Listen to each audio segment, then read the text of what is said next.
Hey there, subscribe to my channel, and also press this bell icon so you never miss any new updates, cause whenever we upload new video you will get a notification on your phone. Instructions. You will hear a number of different recordings, and you will have to answer questions on what you hear. There will be time for you to read the instructions and questions, and you will have a chance to check your work.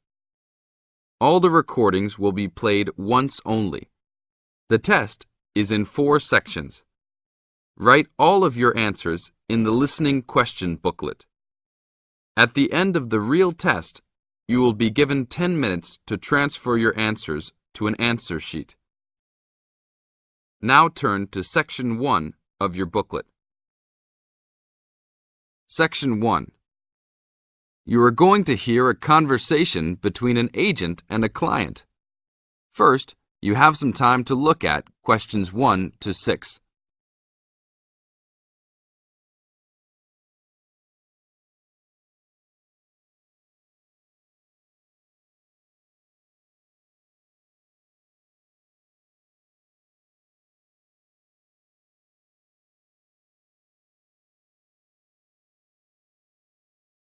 Now listen to the tape and answer the questions.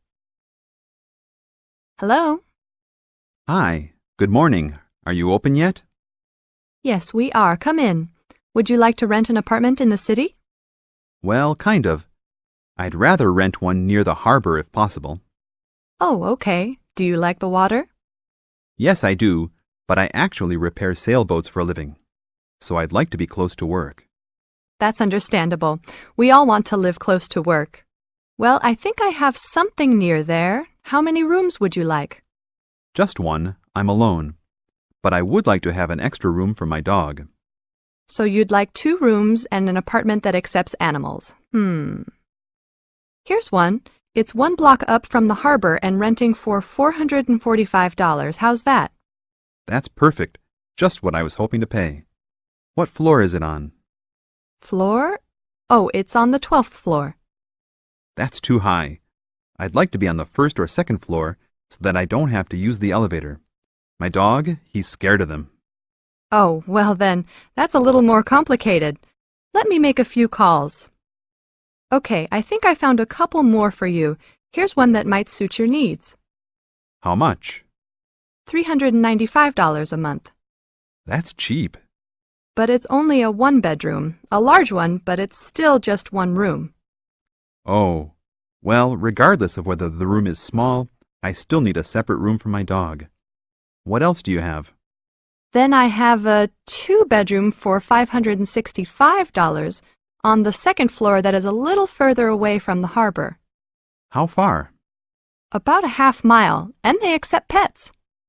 That's a little more than I had planned on paying, but I guess I could look at it. What's the address? 224 Williams Avenue, Harbor Square. 224 Williams Avenue. Got it.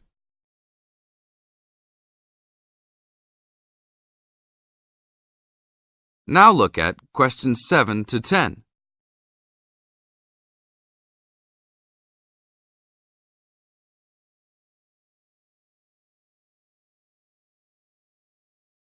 As the talk continues, answer questions 7 to 10. What else is included? Let's see, it has a washer and dryer, refrigerator and stove, a bed, dressers and shelves, and access to a swimming pool, game room, and gym. Ooh, I'll definitely take a look. Hi, how did you like it? It's great. I love the amenities, but the bed and furniture are awfully dirty. Can they replace those before I move in? Sure, that shouldn't be a problem. Anything else? Yeah, I didn't see anywhere to park my car. Is there a parking lot in the basement? Yes, there is. Would you like to rent a space? No, I'd like that to be included in the rent. Oh, well, I'll see what I can do, but I can't guarantee that. Do you want to take it anyhow? If those 2 issues were solved, I would love to take it. This is the end of Section 1. You now have half a minute to check your answers.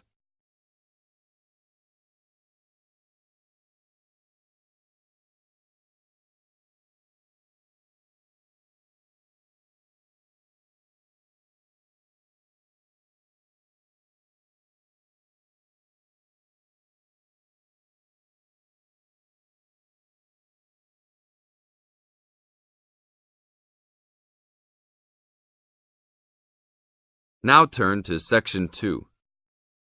Section 2. You are going to hear an orientation talk. First, you have some time to look at questions 11 to 15.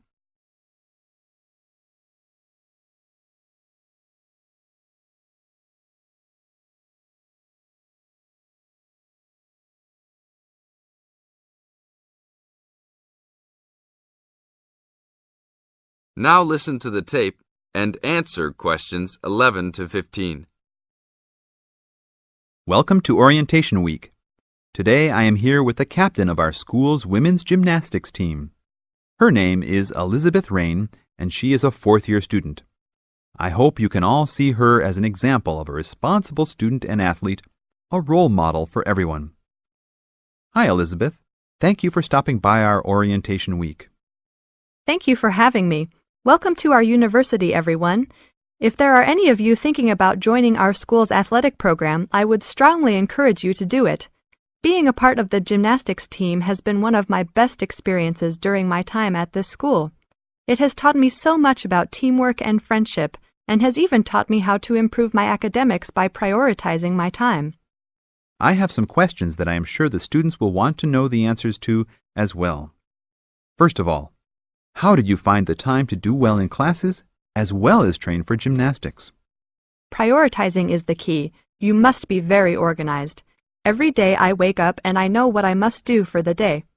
I plan things in order of importance.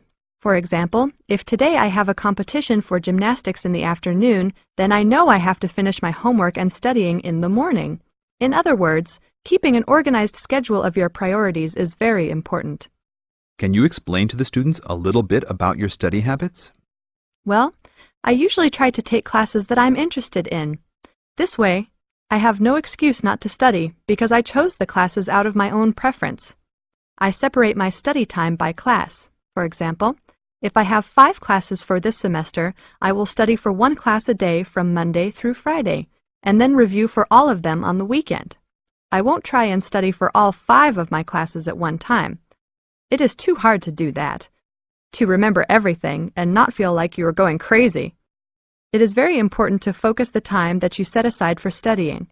I do not study with the television on. I try to keep away from all distractions, because I find that I learn better that way. But of course, how each individual will study depends on each person. Now look at questions 16 to 20.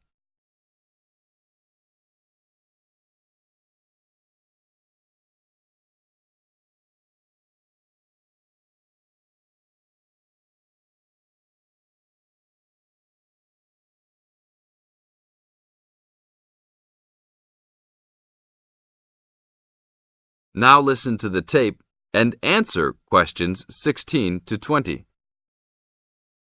That sounds like good advice. Let's talk a little bit about your gymnastics career. How long have you been doing this sport for, and what has been the best moment of your college participation? Well, I've been participating in gymnastics since I was a kid. My parents got me involved in the sport. The best moment. I would have to say that there is not one single instance that stands out in my mind as the best moment, but more of a whole experience. My first year in university was definitely one of the best years of my life. I met my best friends that year and really learned to grow up and be independent. Our team went to the national championships that year, and it was an incredible experience, so I would count the whole year as my best experience in college. How about the worst moment? It is true everyone goes through bad experiences. My worst experience would have to be the fall of last year when I broke my wrist. I was unable to participate in sports for the remainder of the year and had to learn how to write with my left hand. I guess when I look back at it, though, even though I wouldn't wish this to happen to anyone, this experience definitely made me stronger as a person. It taught me to look at life with a new perspective and to really value the friends and family that are important and close to me. Thanks for your time, Elizabeth. Do you have anything else you want to tell the new students? Just have a good time. Don't stress out too much, but be responsible for your actions. Work hard and play hard. That's my motto for life. This is the end of Section 2. You now have 30 seconds to check your answers.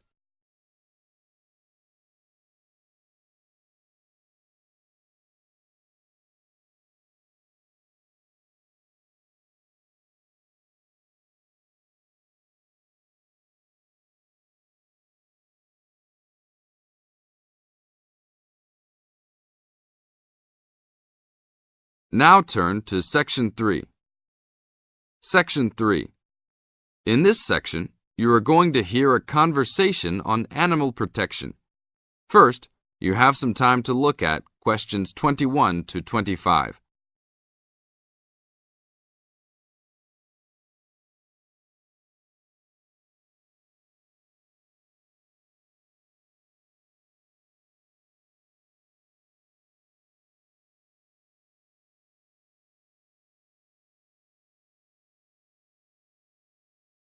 Now listen to the tape and answer the questions. Thanks for joining us today, Mike. How did Baja California become a consideration for a condor release? Our recovery plan for California condors requires us to re-establish the birds in as much as their former range as possible.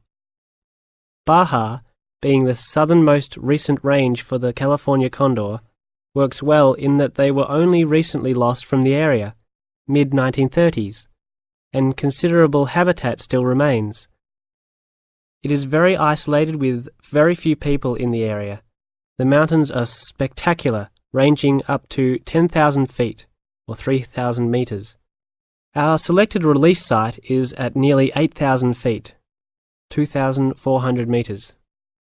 Mike, how many birds do you envision flying free in this area, Baja, in the future?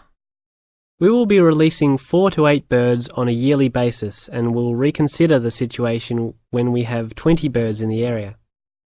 What age do the birds have to be before moving them? That's a good question. Typically, we move them at 8 months to 18 months old. Birds are ready to fledge, or leave, from the nest at 6 to 7 months of age. In our current release group in Baja, we have birds as old as 30 months. It will be interesting to see how they behave. I expect that they will want to range more than younger birds and make it challenging for us to keep up. Is there a maximum number of birds a certain area can support? Yes, it's called the carrying capacity for any area, for any species. In our case, our strategy to find that number is to saturate the environment to a level where we determine that the birds are showing difficulty either in finding food, behaviorally, or in survivorship. That level is greatly determined by the availability of food in the area and nesting possibilities.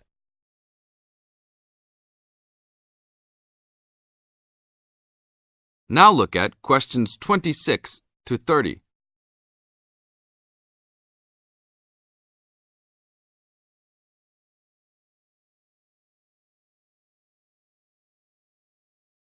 As the talk continues, answer questions 26 to 30.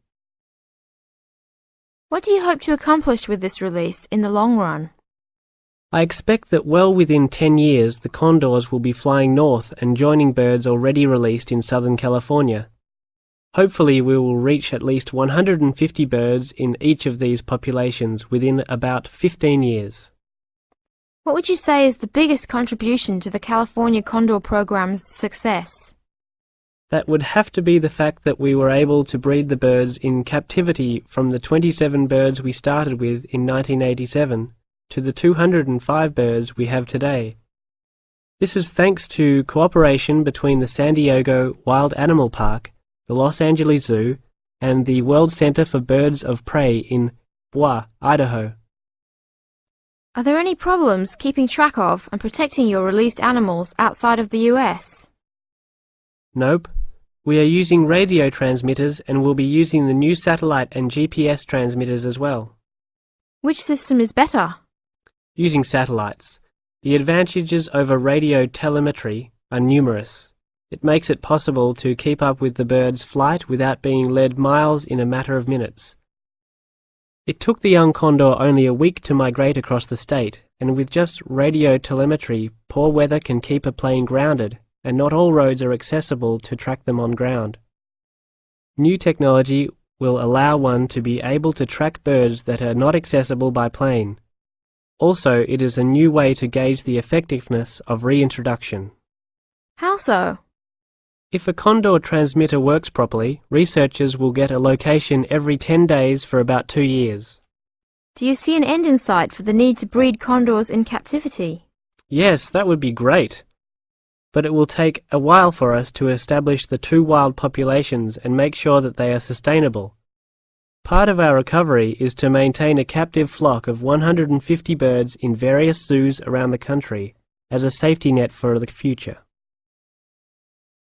This is the end of Section 3. You now have half a minute to check your answers.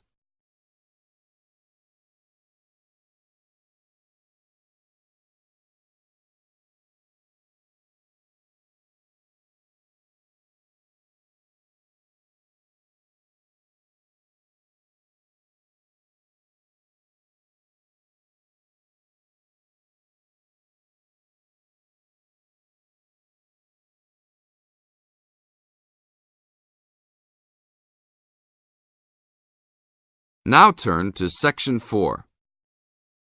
Section 4. In this section, you are going to hear a lecture on ecology. First, you have some time to look at questions 31 to 35.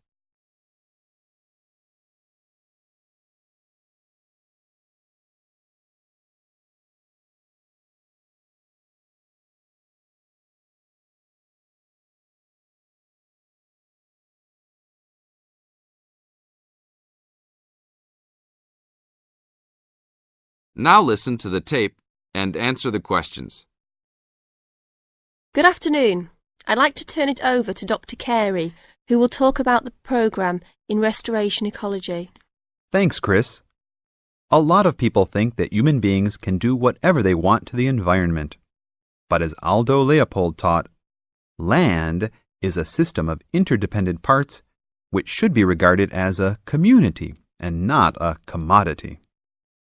Well, that idea has influenced what we teach here in our program, where students come from all over the world to learn about restoring native plant communities back into an ecologically natural state. This field is therefore a combination of formal science with practical applications, and that is quite attractive to many people. We have students, for example, from many different nations who come just to take part in this unique program. Our location is also quite unique. We have the world's oldest restored native plant community in Curtis Prairie at the Wisconsin Arboretum.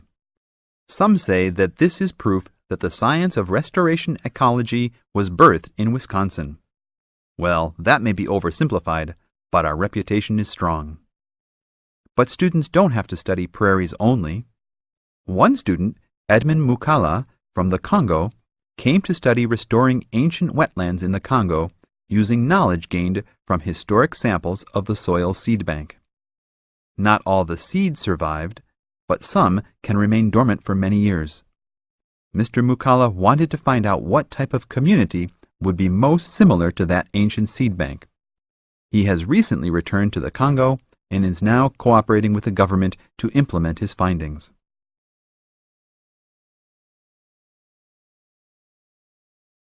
Now look at questions 36 to 40.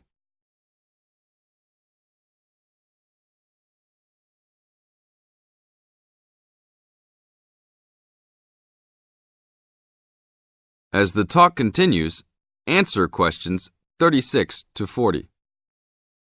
So the only prerequisite for doing research here is that it is a native plant community.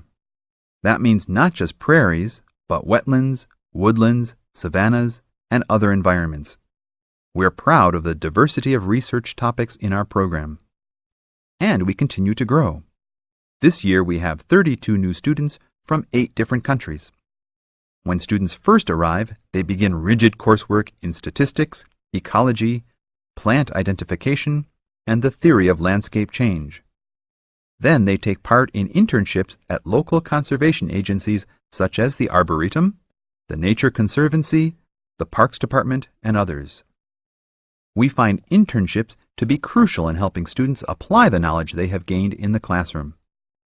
And we're proud to say that, since the beginning, we have graduated 277 students with master degrees from our programs and 122 students with PhDs.